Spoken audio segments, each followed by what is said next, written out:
안녕하세요. 저는 30살 이혼녀입니다. 여러분들은 혹시 가방끈 길이에 대해 어떻게 생각하시나요? 다들 인생에 있어서 가방끈 길이가 많은 영향을 미치지 않았나요? 저는 대학생 때 임신해서 어린 나이에 결혼하고 결혼 생활 내내 학식 교양을 넘치도록 좋아하는 시어머니에게 미치도록 시달렸어요. 하지만 인생사 세옹지마라 할까요? 사랑하는 아이가 있었기에 저는 다시 일어설 수 있었답니다. 결혼에는 한 번 실패했지만 인생에는 실패하지 않은 제 이야기를 꼭 들려드리고 싶습니다. 제가 대학교 1학년 때 2년 선배였던 남편을 만났어요. 남편은 듬직하고 자상하고 유머 감각도 있어서 후배들에게 인기가 많았고 저는 짝사랑하는 처지였어요. 남편이 제 첫사랑이었죠. 그냥 아는 사이로만 지내면서 고백도 못하고 눈치만 살피고 있었어요. 당시 저희 집은 2층 집에 살면서 1층에는 작은 식당을 하고 있었어요. 부자는 아니었지만 동네에서 그래도 입소문이 나 있었어요. 사람들이 저희 부모님을 법 없이도 살 사람들이라 부르곤 했죠. 부모님이 서로 존댓말을 쓰실 정도로 사이가 좋고 외동딸인 저를 끔찍이 아껴주며 키우셨어요. 저희 부모님이 뭐든 다 들어주는 부모는 아니었지만 저한테 필요하거나 제가 꼭 하고 싶다는 건 어떻게든 해주시는 분들이셨습니다. 어릴 적부터 크게 과외를 받거나 하지 않아도 성적이 좋았고 운동이든 뭐든 다 잘했어요. 승부욕이 있는 편이었는데 이상하게 물러터진 데가 있어서 친구들한테 뒤통수를 맞을 때가 있었어요. 저희 아빠를 닮은 거였어요. 저희 아빠는 예전부터 사람이 무르다는 소리를 종종 들었는데 저도 아빠의 그런 성격을 물려받아서 싫은 소리를 잘 못했어요. 그러다 결국 아빠가 친구한테 빚보증을 잘못 써서 우리 집과 식당 건물이 통째로 넘어가 버리고 말았습니다. 평생에 걸쳐서 마련한 재산을 홀랑 날려버린 거였어요. 저희 가족은 하루아침에 길바닥에 낳는 신세가 됐습니다. 빚 도촉장들로 가득 찬 지하방에서 나와 학교로 가는 심정은 처참했어요. 엄마는 남의 집 일을 하며 마음고생을 하느라 하루가 다르게 얼굴이 상하고 손이 거칠어지는 게 보일 정도였고 아빠는 집에 잘 들어오질 않아 만날 수도 없었습니다. 여태껏 열심히 살아온 두 분이 스스로에 대한 믿음을 잃고 모든 걸 포기할까봐 그게 제일 무서웠던 것 같아요. 친구들은 축제다 뭐다 밝고 행복하기만 한데 제 주위에만 회색 구름이 짙게 드리워 있는 것 같았어요. 수업에도 집중이 안 되고 내가 지금 뭘 하고 있는 건가, 뭘 해야 하는 건가 생각만 들더군요. 그러다가 어느 날은 학생회관 앞 자판기 앞에서 저도 모르게 쪼그리고 앉아서 무릎에 얼굴을 묻고 있었어요. 그때 누가 제 이름을 부르더군요. 고개를 들어보니 제가 좋아하던 선배가 거기 있었어요. 여기서 뭐 하냐면서 저를 벤치로 데리고 가서 따뜻한 코코아를 뽑아줬어요. 그리고 제 얘기를 들어줬습니다. 그때까지 누구한테도 힘든 내색을 하지 못했던 저는 쏟아내는 슬픔과 걱정, 억울함, 불안한 미래에 대한 막막함 같은 것들을 털어놨어요. 선배는 제 얘기를 가만히 들어주고 제 등을 토닥여주더라고요. 그날 마셨던 코코아 맛이 오래도록 생각날 정도로 그날은 제 인생에서 가장 따뜻한 날 중 하나였어요. 그날부터 선배는 제가 밥을 먹었는지 또 혼자 축 처져 있진 않은지 저를 살피고 살뜰하게 챙겨주기 시작했습니다. 또 사주고 과제도 챙길 수 있게 물어봐주고 과 모임에서 소외되지 않게 꼭 저를 챙겼어요. 나중에 보니까 남편은 그렇게 누가 됐든지 간에 다른 사람이 힘들어하는 걸 그냥 지나치지 못하는 성격이었더라고요. 이럴 때일수록 더 열심히 먹고 열심히 놀고 열심히 공부해야 하는 거야. 알겠지? 저는 남편이 그럴 때마다 고맙다는 말도 제대로 못하고 괜한 입술만 달싹이곤 했어요. 과 모임에서 술을 많이 마신 날 저를 집 앞까지 데려다준 선배의 팔을 붙잡으며 가지 말라고 했어요. 선배랑 떨어지기 싫다고요. 결국 우린 연인이 됐습니다. 저는 선배 없이는 하루도 살 수 없는 사람이 되고 말았어요. 뭐든 선배가 챙겨주다 보니 선배가 없으면 사는 게 사는 것 같지 않을 정도였어요. 너무 많이 기대서였을까요? 사귄 지 1년 만인 2학년 가을에 임신을 했다는 걸 알게 됐습니다. 생리가 늦어지는 줄도 모르고 있다가 알게 됐을 땐 이미 3달이 넘어 있었어요. 망연자실했죠. 도무지 어떻게 해야 할지 알 수가 없었어요. 남편도 아직 졸업하려면 한참 남았고 저희 집에서는 아무런 지원도 받을 수 없는 상황이었죠.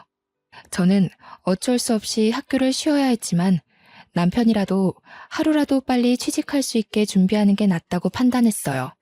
저희는 부랴부랴 혼인신고만 하고 결혼식은 조촐한 식사로 대신한 다음 시댁으로 들어갔어요. 당시 시댁은 24시간 국밥집을 하고 있었어요. 시댁은 처음부터 저를 안 좋아했어요. 특히 시어머니는 면전에 대고 막말을 하는데 보통 독한 사람이 아니더군요. 첫날부터 단단히 잘못 걸렸다는 촉이 오고 머릿속에 비상벨이 왱왱 울리는 느낌이었습니다. 하지만 어쩌겠습니까? 이미 아이가 생겨버렸는데요. 결혼을 해버렸는데요. 시어머니는 대놓고 저에게 우리 아들은 대기업에 들어가 앞길이 탄탄대로일 텐데 너 때문에 내 금쪽 같은 아들 발목이 잡혔다라고 했어요. 제가 공부를 못 마친 걸 가방끈이 짧다고 표현하며 툭하면 구박하기가 일쑤였죠. 학식 있고 교양 있는 것에 대한 로망이 있는지 툭하면 자기네 집안은 훨씬 더 좋은 집안에 교양 있는 며느리를 얻을 수 있었다고 했어요. 제가 없는 데서도 툭하면 제 흉을 봤어요. 시아버지나 친척들에게 베어먹지도 못한 애가 우리 집안에 맨몸으로 오다니 이게 무슨 날벼락이냐고 하소연하는 걸 여러 번 들었죠. 저는 아들을 낳자마자 산후조리도 제대로 못하고 시부모네 식당을 도와줘야 했어요.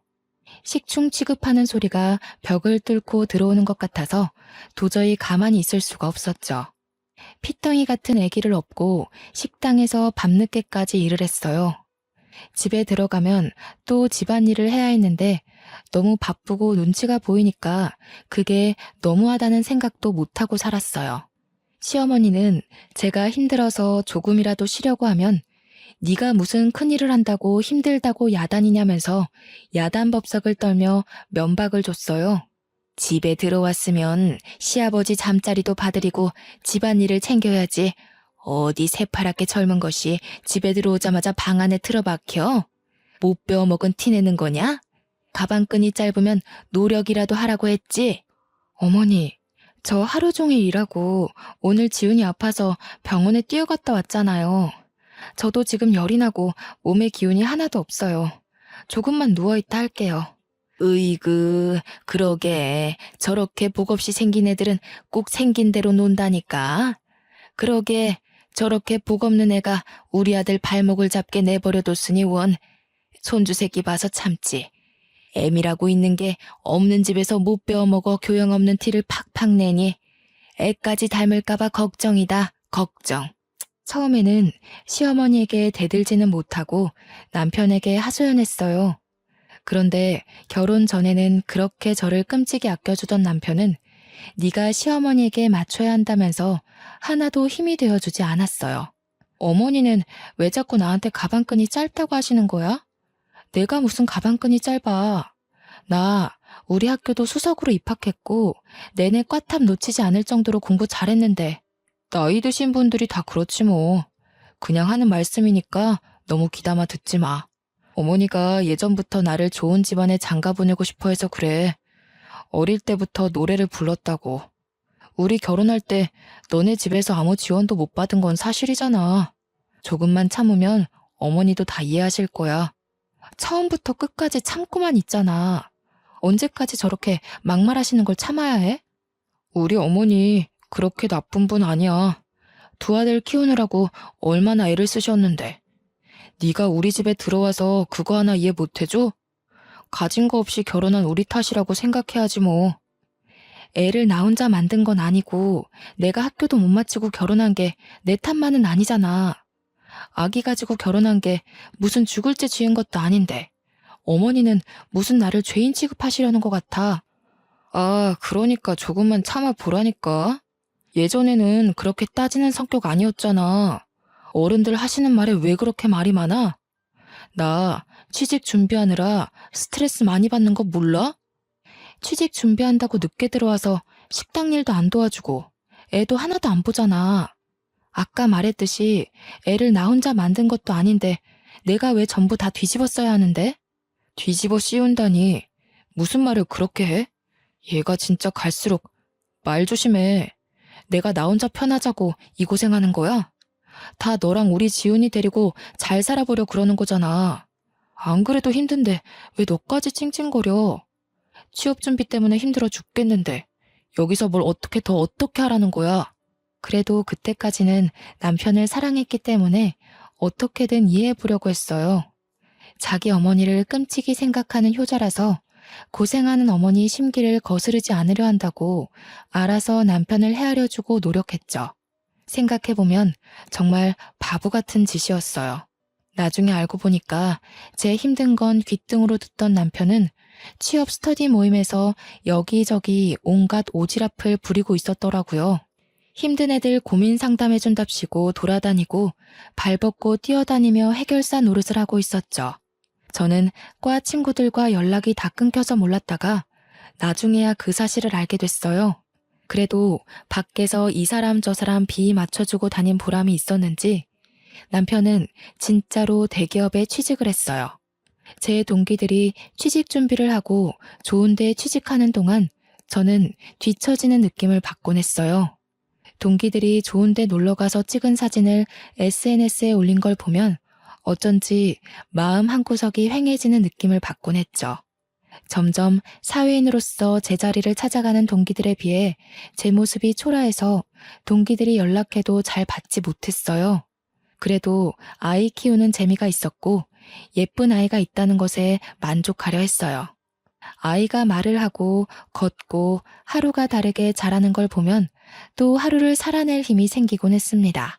지금 생각하면 저는 어릴 때부터 커리어 우먼이 꿈이었는데 왜 그런 소박한 현실에 만족하고 구박대기 노릇을 감내했는지 알 수가 없어요. 상황에 적응하는 것도 좋지만 자기 가치를 스스로 낮추는 행동을 하면 안 된다는 걸 지금은 깨닫게 됐습니다. 그러다 애가 3살이 되던 해에 남편 형이 뒤늦게 결혼한다고 신부감을 데려왔어요. 그 집은 큰아들을 어떻게든 판검사 만들려고 애를 써왔더군요. 사자 들어가는 걸 워낙 좋아하는 집이니까요. 아주버님은 사법고시 폐지되고 로스쿨 준비로 몇 년을 또 허송세월하다가 30이 훌쩍 넘겼죠. 그래도 연줄이 있어서 30 중반에 대형 로펌 경영지원실에 취직을 했어요. 무슨 재주가 있었는지 결혼하겠다고 데려온 여자가 대학 교수라는 거였어요. 듣고 보니 교수는 아니고 어느 지방 대학 강사였죠. 그래도 젊은 여자가 박사 학위까지 있는 데다 대학에서 강의까지 한다니 교양 학식 좋아하는 시어머니 입이 다 찢어졌습니다. 며느리가 될 사람 직업뿐 아니라 집안도 금융정보회사를 소유하고 있는 엄청난 부자라고 그렇게 좋아하는 거였죠. 예비 형님이 강의한다는 대학이나 그 집안이 운영한다는 금융회사나 저는 들어본 적도 없는 데였지만 그게 무슨 상관이겠습니까? 그렇게 돈돈거리는 집안이니 아주버님이 그런 집안 여자랑 결혼하는 게 어떻게 보면 당연한 일이었죠. 그 집안은 처음부터 돈을 아주 물쓰듯 쓰더군요. 한 번은 형님이 그냥 우리 집에 다녀왔는데 시어머니가 지나가는 말로 김치 냉장고가 오래됐다고 한 적이 있어요. 그랬더니 다음 날로 새 김치 냉장고가 배달되는 게 아니겠어요? 부자는 다르긴 다르구나 하면서도 참 씁쓸하더라고요. 그놈의 돈이 뭔지. 시어머니는 대놓고 큰 며느리만 보면 뭐가 필요하다, 뭘 새로 사야 한다고 늘어놓았어요. 그리고 큰 며느리의 씀씀이에 비교해 저를 더욱 가차없이 깎아내렸습니다. 역시 대학에서 강의하는 사람은 다르다니까. 우리 큰 며느리는 하고 다니는 것부터 말투까지 어쩜 저렇게 귀티가 나는지. 이번에 큰애가 바꿔준 소파가 이게 글쎄 이태리제 가족이래요. 우리 큰아들이 판검사는 못 됐어도 와이프 복은 있지 뭐냐. 내가 큰며느리만 보면 콧노래가 절로 나온다니까. 어머니 얼굴이 요즘 활짝 피셨네요. 그에 비해 작은 아들은 에휴, 도대체 좋은 대학 보내서 좋은 데 취직시키면 뭐하냐? 저런 여자랑 사는데. 죽 써서 개 줬지 뭐. 너 이태리제 가족 만져봤어? 네 형님 덕에 여기 앉아볼 수 있는 걸 행운으로 생각해라. 저는 거기 앉을 시간도 없어요. 큰애는 이렇게 집안에 도움이 되는데 너는 도대체가 집에서 하는 게 뭐냐? 시집 올 때 땡전 한 푼 없이 왔으면서 제대로 하는 것도 하나도 없고 가방끈이 짧아서 그런가 염치 없는 것도 집안 내력인지. 애 키우는 게 힘들잖아요. 동서도 열심히 하는데 너무 그러지 마세요. 애 키우는 게 무슨 유세 부릴 일이야? 지가 열심히 하는 게 뭐가 있어. 요리를 잘해? 그렇다고 돈을 잘 벌어와. 아니면 뭐 교양이 있어서 애를 영재로 키워? 그러면서 맨날 힘들다. 우리 때는 애 키우면서 밭도 갈고 집안 어른들까지 모셨어. 엄살 부리지 말라 이거야. 그게 다 가방끈 짧은 티를 내는 거라니까. 어머니, 제가 무슨 가방끈이 짧다 그러세요. 오빠랑 똑같은 대학에 제가 성적도 훨씬 더 잘 나왔는데. 성적 잘 나오면 뭐해? 네가 지금 그 잘난 성적 가지고 할 수 있는 게 뭐가 있어? 성적 잘 나와서 애를 잘 키워? 식당 일을 잘해서 장사가 잘 되게 해. 나가서 땡전 한 푼 벌어올 수 있어? 네 형님처럼 가서 대학생들을 가르칠 수 있어? 시어머니는 명절이나 집안 행사가 있을 때도 저한테만 일을 시켰어요. 큰며느리는 학생들 가르치느라 바쁘니까 집에 와서는 쉬어야 한다면서요. 형님 네가 집에 올 때마다 한우며 명품이며 비싼 선물을 잔뜩 들고 오니까 아예 손님 취급을 하더군요. 저를 집안의 일꾼, 노예 취급하는 거랑은 완전히 반대였습니다. 시어머니는 큰며느리가 명절에 해외여행을 간다고 해도 흔쾌히 보내줬어요. 해외여행 다녀오면서 명품 선물을 사왔기 때문에 오히려 여행 가는 걸 반겨하는 눈치였어요. 하루 종일 식당에서 일하면서 애까지 보느라 음식 냄새 배고 김치 국물 묻은 옷을 입고 다니는 제 모습에 비해 형님은 명품으로 휘감고 다녔죠. 시어머니는 그걸 또 비교해서 저를 깔아뭉갰습니다. 너는 네 형님 좀 보고 배워라. 저 스카프 좀 한번 봐. 하기는 저렇게 우아한 거는 아무나 소화할 수도 없지. 너는 어떻게 된 애가 나이가 5살 많은 큰애보다 늙어 보이고 후줄근해하냐? 에그 젊은 애가. 너도 거울 좀 보고 좀 꾸미고 다니고 그래라. 남들 보기 창피하지도 않니? 우리 형우가 밖에 나가서 너 때문에 창피하면 어쩌려고. 채통이라는 것도 모르니? 하기는 품이라는 걸 배워본 적이 없을 테니. 어머니, 제가 꾸밀 시간이 어디 있어요? 하루가 36시간이라도 모자란 사람이 저예요. 그리고 저번에 제가 5만 원짜리 윗돌이 하나 사왔다고 며칠 동안 뭐라고 그러셨잖아요. 옷도 못 사고 미용실 갈 시간조차 없는데 제가 무슨 재주로 꾸미고 다녀요. 저라고 뭐 안 꾸미고 싶어서 안 꾸미는 줄 아세요? 친구들 예쁘게 하고 좋은 데 놀러 가는 거 보면 저라고 안 부러운 줄 아세요? 저 말하는 꼬락서니 하고는 어디다 대고 버르장머리 없이 말대답이야? 한시라도 못 배운 티를 안 내면 곧불이 나지. 그럴 때마다 분통이 터져서 견딜 수가 없었고 마음 같아선 다 뒤집어 엎고 싶었지만 어린 아들에게 안 좋은 영향이 갈 것 같아 매번 끝까지 가지는 못했어요. 결혼할 때 아무것도 못 들고 온 내 죄다 하고 생각하려고 했죠. 지금 생각하면 제가 참 순진하고 바보 같았죠. 그저 좋게 생각하려고 애를 쓰니 상황이 점점 더 악화되는 거였어요. 이미 도를 넘어섰던 시어머니의 막말은 더 심해져서 아이한테까지 미쳤어요. 전부터도 툭하면 애가 지엄마 닮아서 못났다는 말을 하더니 애가 4살이 되면서부터는 대놓고 애한테 핀잔을 주더군요. 그리고 저한테는 저희 부모까지 들먹이기 시작했죠. 집안 꼴이 이게 뭐냐?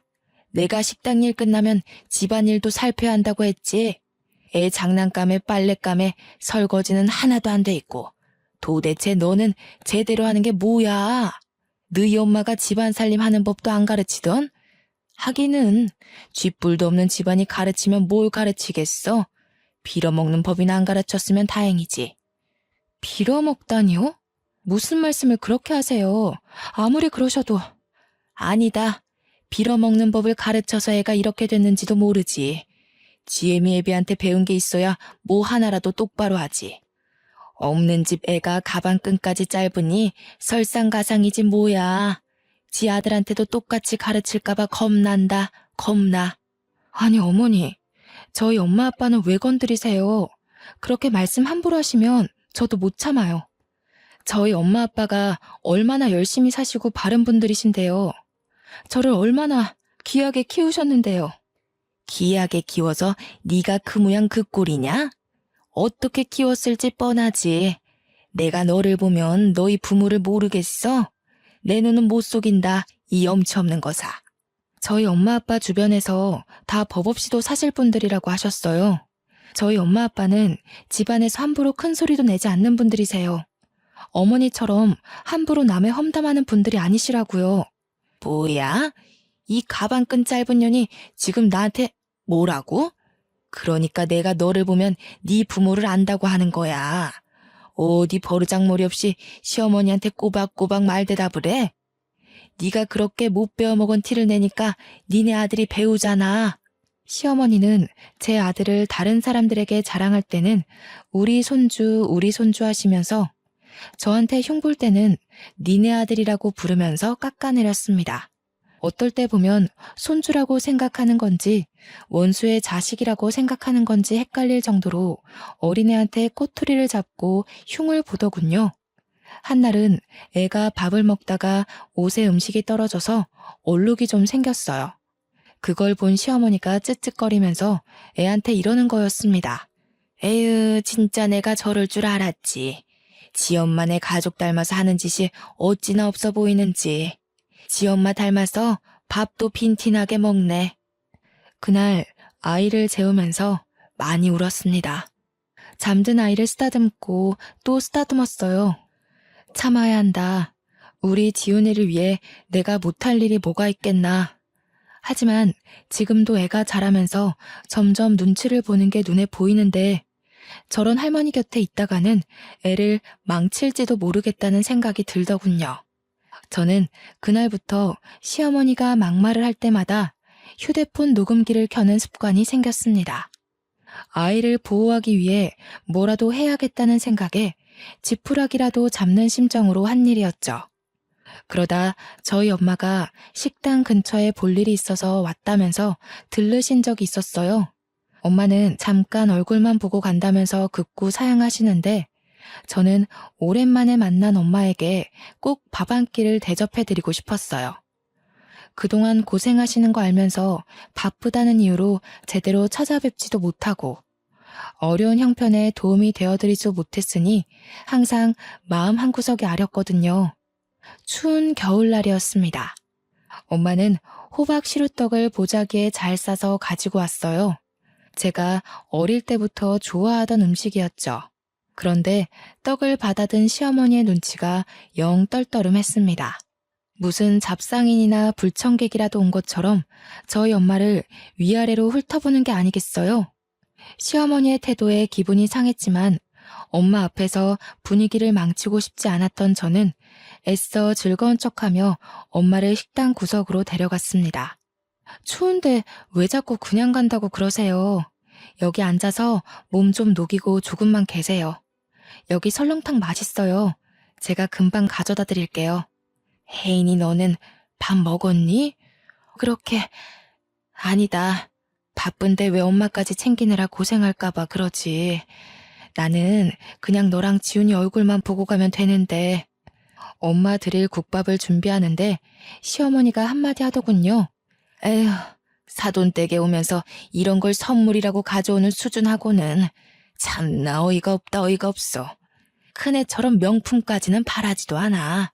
교양이라고는 눈을 씻고 찾아봐도 찾아볼 수가 없구먼. 가방끈 짧은 애를 남의 집 귀한 아들한테 맨몸으로 보내놓고 미안하지도 않나? 그런데 조금 있다가 단체 손님이 들어왔어요. 식당이 와글와글 꽉 찼는데 엄마 혼자 밥을 먹고 있는 게 영 신경이 쓰여서 저는 바쁜 와중에 흘끔흘끔 엄마를 보고 있었어요. 그때 시어머니가 엄마가 앉아있는 자리 바로 옆 테이블 위에 행주를 철푸덕 소리가 나게 던지더군요. 탁탁 소리가 나게 수저통도 닦고 의자도 정리하며 밥 먹는 엄마가 눈치를 보게 했습니다. 손님들이 더 올 텐데 자리가 없어서 어떡하냐면서 말이죠. 그러더니 카운터 쪽으로 오면서 이러는 거였습니다. 아휴, 못 배운 집안이라 그런가 밥 먹는 것도 눈치코치 없이 먹네. 피꺼소시란 말 아시죠? 아무 말도 못하고 시어머니 하는 양을 겪는 줄로 보던 저는 말 그대로 피가 거꾸로 솟는 걸 느꼈습니다. 혹시 엄마가 들었을까봐 조마조마하면서 엄마 쪽을 쳐다봤어요.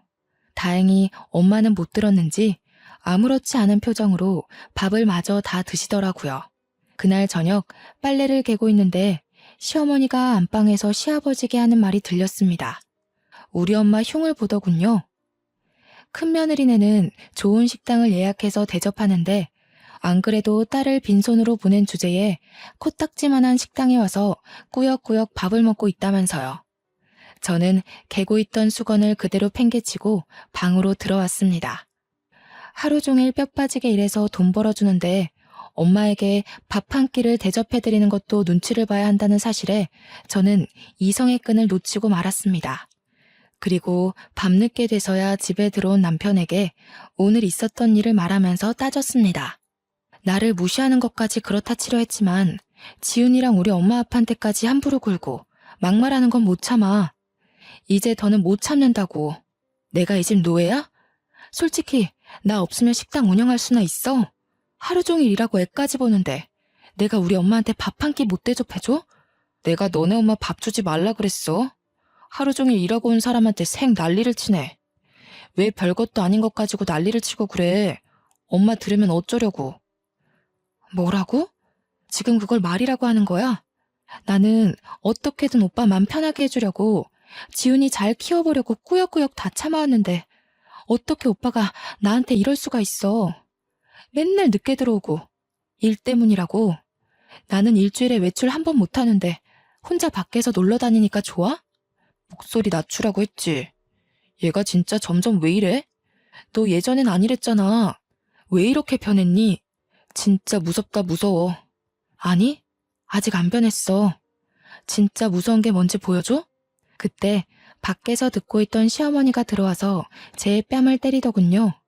무슨 일인지 상황 파악을 못해 멍하고 있는 저에게 시어머니는 어디서 큰 소리를 내냐, 못 베어먹은 티를 낸다면서 소리를 질렀어요. 그리고 머리채까지 잡아당겼습니다. 저는 저도 모르게 시어머니 머리끄덩이를 같이 잡아당겼어요. 제가 무슨 일을 하고 있는지조차 모를 정도로 화가 나 있었어요. 그날 밤을 뜬 눈으로 지새운 저는 아침 일찍 짐을 챙겨 그 집에서 나왔습니다. 아들에게 한마디도 못하고 나오는 것이 걸렸지만 아들 얼굴을 보면 도저히 발이 떨어지지 않을 것 같았어요. 그 길로 저는 신림동 고시촌으로 들어갔습니다.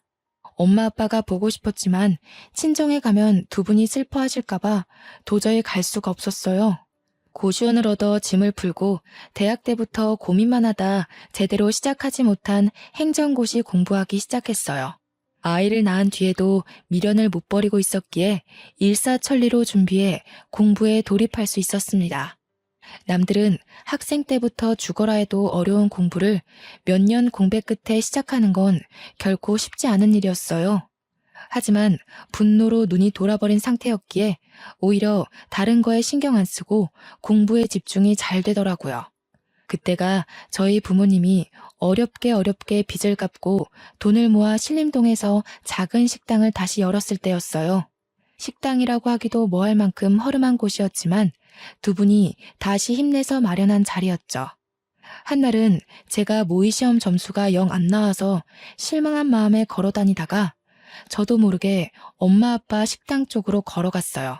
그전에는 혹시 눈에 뜨일까봐 그쪽으로는 가지도 않았거든요. 가게에 들어서자마자 엄마가 제 얼굴을 보시더니 저를 안고 막 우셨습니다. 저는 깜짝 놀랐어요. 엄마가 하는 말이 엄마 아빠가 못나서 네가 공부도 제대로 못 마치고 시댁에서 구박받고 산다는 거였어요. 저는 아니라고, 내가 아기 가져서 그런 거라고, 내가 실수해서 그런 건데 왜 엄마가 미안해 하냐면서 엄마랑 붙잡고 같이 울었어요. 그리고 그 집에서 나와 다시 공부 시작했다고 엄마에게 털어놨죠. 엄마는 깜짝 놀라더라고요. 그래도 그 집으로 다시 들어가라는 말은 절대 안 하셔요. 그날 저녁 고시원에 들어왔는데 아빠로부터 문자가 와 있었어요. 아빠가 미안한 게 참 많다고, 네 공부는 무슨 수를 써서라도 지원해 줄 테니까 아무 걱정하지 말고 공부에만 집중하라는 거였죠. 눈물이 핑 돌았어요. 열심히 사시다 그런 건데 엄마 아빠는 뭐가 그렇게 자꾸 미안하다고 그러시는 건지. 그리고 그런 생각이 들더라고요. 나도 열심히 하다가 그런 뿐이니까 나도 나를 탓하지 말자고요. 그리고 저는 무섭게 공부했습니다. 같이 공부한 애들이 뭐 먹으러 가자고 해도 저는 그 시간에 한 자라도 더 보려고 끼니를 대부분 김밥으로 때웠어요. 고시생들도 스트레스 푼다고 스터디원들끼리 술도 마시고 저희들끼리 친목도 다지고 그러거든요. 저는 도저히 그렇게 여유를 부릴 수가 없었어요. 집에서 절 찾고 있을 아들을 생각하면 1분 1초도 허투루 쓸 수가 없었죠. 집 나온 지 한 달쯤 지났을 때 남편에게 전화해서 아들을 보러 가겠다고 했어요. 그때까지 전화고 문자고 다 무시하다가 연락을 하니까 남편이 왜 집에 안 오냐며 생난리를 치더군요. 저는 밖에서 아이를 만나 피자를 사주면서 엄마가 지금 사정이 있어서 너랑 같이 살 수가 없다고 조곤조곤 말해줬어요. 아들은 저를 보자 눈물을 흘리더라고요. 그 어린 것이 소리도 못 내고 우는데 얼마나 가슴이 아프던지요. 지훈아, 엄마가 미안해. 정말 미안해. 엄마가 정말 열심히 해서 꼭 성공해서 지훈이 데리러 올게. 알았지? 약속. 이해하기 힘들었을 텐데 착한 아들은 그래도 고개를 끄덕여줬습니다. 그 뒤로 2주에 한 번씩 주말에만 아들을 만났어요. 시어머니는 주기적으로 저에게 전화해서 애 버리고 나간 년이 무슨 염치로 애를 만나냐면서 소리를 질렀어요. 애가 너 닮아서 못 배운 티 나는 집만 골라서 한다느니, 애가 보면 볼수록 덜 떨어졌느니 하면서 아이 욕도 하고요.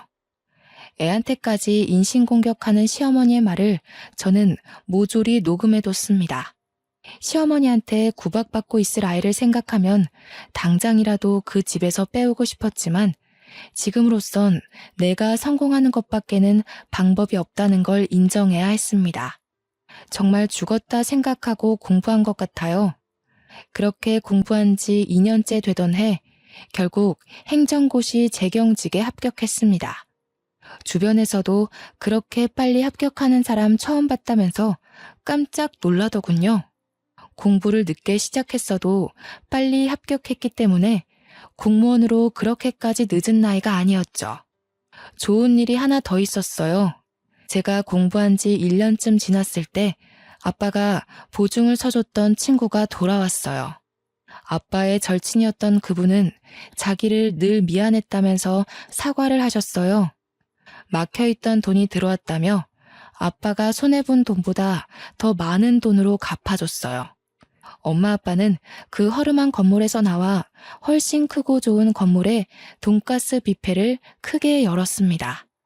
망하기 전보다도 훨씬 더 좋은 자리였고 장사도 잘 됐어요. 1년 만에 매출이 크게 올라서 제가 아들과 살기 위해 알아본 집 전세금도 엄마 아빠가 대주셨죠.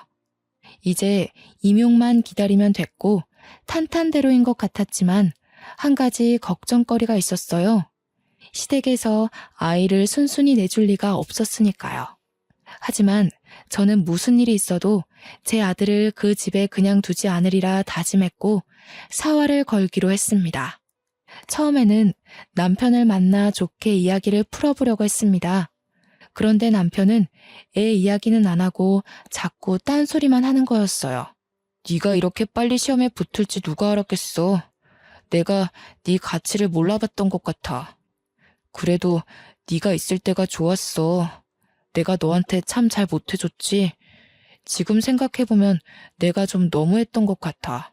우리 대학 때 참 좋았잖아. 둘이 같이 있으면 무서울 것도 없고 행복했는데. 그러면서 은근슬쩍 집에 안 돌아오냐고 저를 떠보더군요.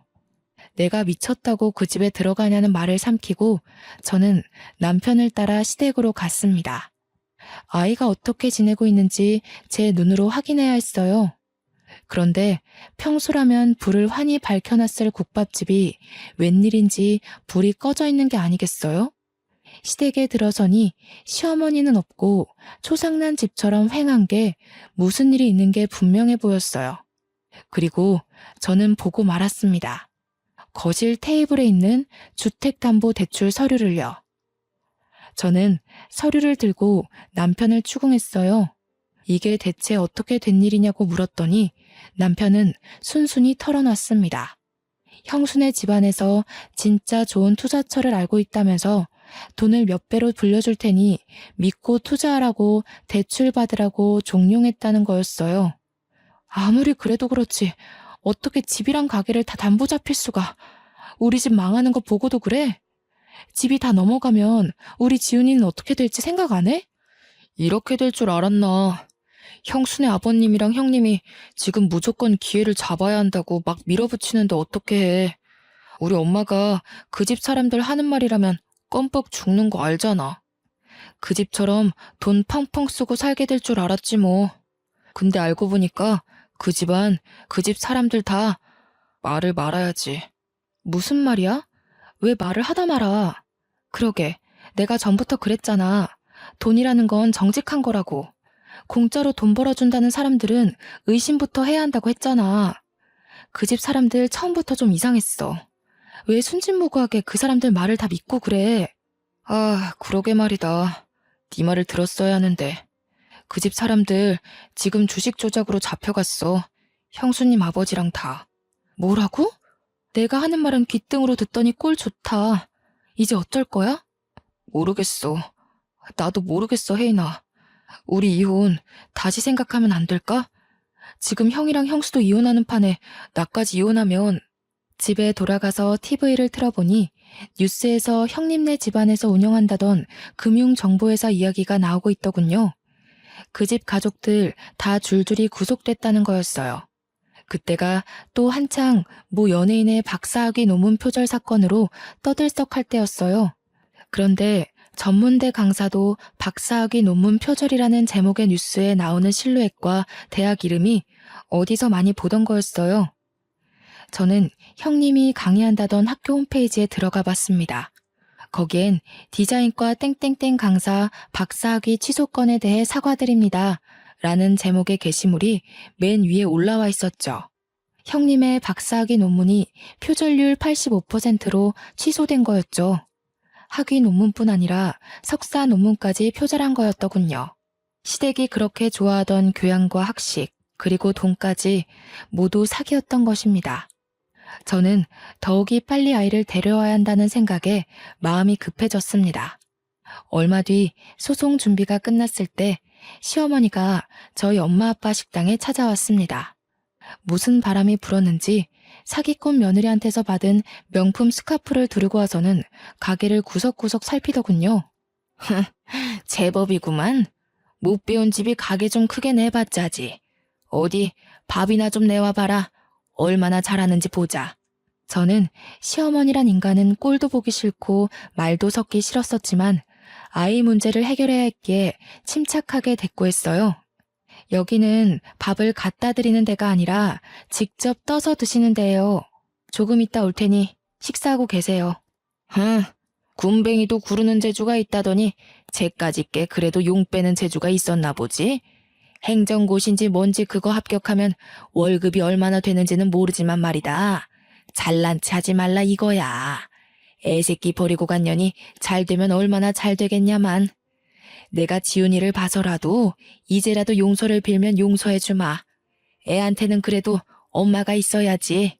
어머니한테 용서 빌릴 한 적 없어요. 이상한 소리 마시고 식사 안 하실 거면 나가세요. 저 말하는 꼬락서니 하고는 네가 그러니까 본데 없는 년이라는 거야. 니까짓게 시험 좀 붙었다고 근본이 달라지는 줄 알아? 좋은 말로 할 때 저는 시어머니 말을 무시하고 가버렸어요. 제가 변호사와 통화한 뒤 나가보니 홀이 난장판이 돼 있더군요. 시어머니가 밥을 안 떠준다면서 직원들에게 삿대질을 하고 머리채까지 잡은 거였어요. 정말 황당하기가 이를 데가 없었어요. 행패를 부리는 것도 정도가 있지. 시어머니는 그래도 분이 안 풀렸는지 고래고래 소리를 지르고 있었어요. 손님들은 물론 주방 직원들까지 나와서 미친 여자가 하는 꼴을 구경하고 있었죠. 아니, 어디서 서빙이나 하는 것들이. 밥을 가져오라면 가져올 것이지. 내가 너같이 천한 것들한테까지 무시당할 줄 알아? 당장 무릎 꿇고 사과해. 사과 안 해? 저는 주방으로 들어가 양동이에 물을 받아가지고 나왔습니다. 그때까지도 소리를 지르고 있는 시어머니에게 다가가 물을 냅다 뿌려버렸어요. 시어머니는 물에 빠진 생쥐꼴이 되어서도 악을 바락바락 쓰는데 진짜 악기가 따로 없더군요. 가방끈 짧은 년이 내 아들한테 들러붙을 때부터 알아봤어야 했어. 우리 집안 말아먹은 것까지 모자라서 나를 무시해? 어휴 분해. 내가 오늘 이 집안 아작내버리지 그냥 갈 줄 알아? 교양 그렇게 좋아하시더니 사기꾼 집안한테 당하고도 아직도 정신 못 차리셨어요? 어디서 뺨 맞고 여기 와서 화풀이세요. 사과는 어머니가 저희 직원들한테 하셔야죠. 진짜 교양 없이 왜 이러세요? 그리고 제가 여태 알면서도 가만히 있었는데 가방끈 짧은 건 어머니 아니에요? 중학교 때 퇴학당해서 초졸이시라면서요. 학벌 콤플렉스 때문에 교양 하시는 걸 알겠는데 사기꾼은 조심하셔야죠. 뭐야? 인연이 시어머니가 저한테 달려들어 머리채를 잡으려 할 때 저희 아빠가 중간에 끼어 시어머니를 밀쳐버렸어요. 이 여자가 진짜 미쳤나? 남의 집 귀한 딸한테 감히 뭐가 어쩌고 어째?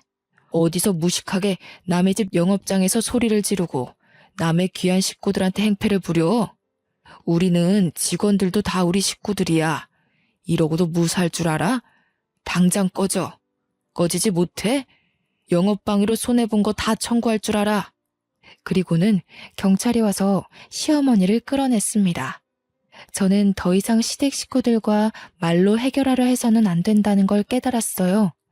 바로 이혼 소송에 돌입했습니다. 얼마 뒤 대학 때 가장 친했던 과 동기에게 연락이 왔어요. 친구는 졸업 직후 유학을 갔다가 돌아와서 저에게 연락한 거였어요. 친구가 하는 말은 충격적이었습니다. 친구네 사촌 오빠가 제 남편과 같은 회사에 다녀서 들었는데 남편이 같은 부서 유부녀와 정분이 나서 회사에서 쫓겨났다는 거였어요. 그 여자 남편이 회사에 찾아와서 난동을 부리는 바람에 임원 회의까지 소집되고 결국 회사에서 권고사직 시키기로 했다는 거였습니다. 들어보니 남편은 또 고민 상담 해준답시고 그 여자와 가까워졌다는군요. 그렇게 오지랖을 넓게 쓰더니 결국 제 발등을 찍은 거였죠. 이제는 화도 안 나더라고요. 솔직히 속이 시원했습니다. 시어머니가 저를 그렇게 괴롭히고 하대해도 강 건너 불구경이더니 꼴 좋다는 생각만 들고요. 그 뒤로 어떻게 됐냐고요? 시간이 걸리기는 했지만 소송을 통해 양육권을 가져왔습니다. 남편이 직업이 없는 데다 시어머니가 애를 정서적으로 학대한 정황이 명확했기 때문에 어렵지 않게 양육권을 가져올 수 있었어요.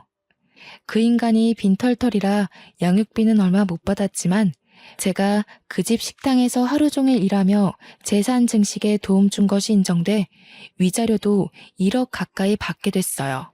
시댁이 돈을 잃은 건 제 탓이 아니니까요.